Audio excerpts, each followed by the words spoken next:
اگر منصفانہ، شفاف اور صاف انتخابات ہوتے ہیں تو پی ٹی آئی تو شاید 2/3 میجورٹی کے ساتھ وفاقی حکومت بھی بناتی. صوبے میں تو ہم میرے خیال میں سوائے یہ جو چند سیٹیں ان کو پرچون میں ملی ہیں یہ فارم 47 میں تبدیلی کی وجہ سے، باقی تو اپوزیشن کی کوئی سیٹیں شاید یہاں بھی نہ ہی ہوتی. سینٹ کا بھی یہی حال ہے. سینٹ میں بھی ہمیں فل، خیبر پختونخوا سے تو ہمارا حق ہے کہ ہمیں فل سیٹیں ملنی چاہیے، اپوزیشن کو ایک بھی نہیں ملنی چاہیے. لیکن باہر صورت پاکستان میں انصاف، پاکستان کے نظام میں انصاف تھوڑا کمزور ہے، بدقسمتی ہے. اور خاص طور پر گزشتہ کچھ عرصے سے تو الیکشن کمیشن نے تحریک انصاف کے ساتھ دشمنی کا ایک سلسلہ شروع کیا ہوا، ایک مہم ہے N T P T I, جس کے تحت ہر وہ اقدام کیا جاتا ہے کہ تاکہ پی ٹی آئی کو اس سیاسی پروسیس سے آؤٹ کیا جائے. اس سینٹ کے الیکشن میں بھی الیکشن کمیشن ہی کے بعض فیصلے جن کا قانون میں، آئین میں نہ تو کوئی بنیاد ہے نہ ہی ان کا کوئی جواز ہے، ان فیصلوں کی وجہ سے سینٹ کا الیکشن بھی متنازع ہوا اور یہ پرابلم پیدا ہوا. آپ دیکھیں کہ خیبر پختونخوا میں ریزرو سیٹوں کا جو معاملہ پیدا ہوا، جو بنا، یہ بنیادی طور پر الیکشن کمیشن کے غلط فیصلے ہیں.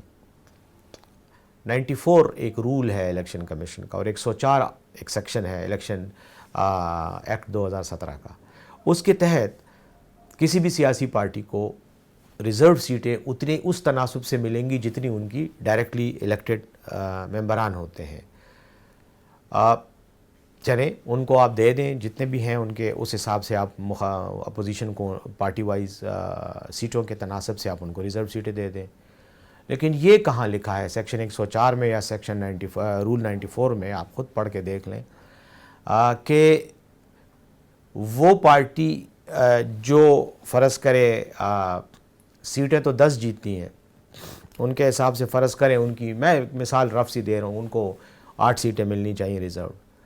ان کو وہ حق دینے کی بجائے کیا یہ گیا ہے کہ جو پی ٹی آئی کی سیٹیں تھیں، جو پی ٹی آئی کو ملنی چاہیے تھی، وہ بھی ان میں تقسیم کر دی گئی. یہ الیکشن کمیشن کی ایک نئی اختراع ہے، ایک نیا طریقہ کار انہوں نے ایجاد کیا ہے.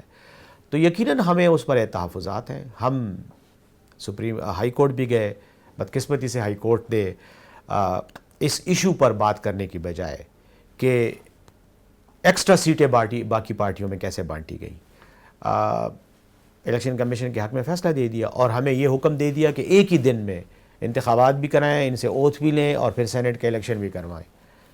تو عملی طور پر یہ ناممکن ہے. میرے خیال میں ہمارا یہ موقف ہے کہ ہائی کورٹ نے اس انداز میں اس قانونی نقطے کو نہیں دیکھا جس انداز میں اس کو دیکھنا چاہیے تھا. ان کی ہائی کورٹ کی جو تشریح ہے وہ قانونی طور پر غلط تشریح ہے.